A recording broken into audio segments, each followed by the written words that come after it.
So I got my 2 stringers in here, and down here just have a 4-foot level going across, and you can see that it's off, which is what I expected because I need to scribe that side more than I do this side.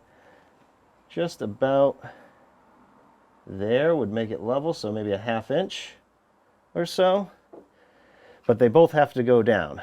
So right here, I've marked the stringer where it touches the concrete, and I'm going to take off 1/8 of an inch right here, which is what that gap is.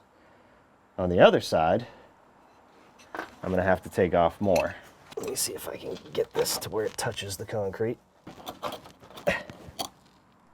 Okay, so it's touching back here. I'm going to mark right here, and I'm going to measure this gap, 1/2 inch.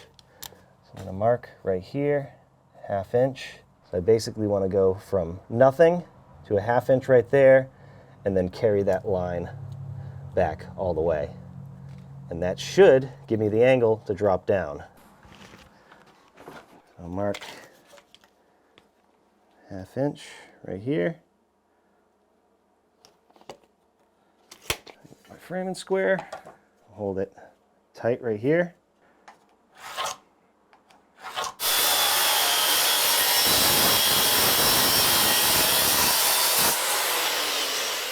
Six inches. Looks funny, but it'll work. That's 1/8 of an inch.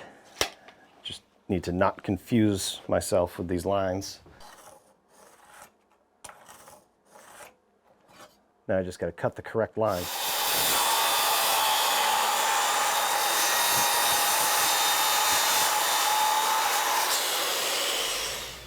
Hey, that's perfect.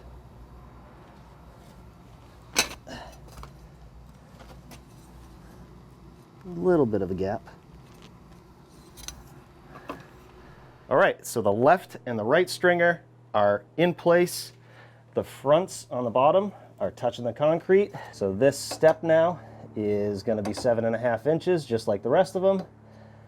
Tight there, tight here, and we are perfectly level. And I checked just in case these right here, and these are looking good all the way up on both sides. So I guess we can attach them.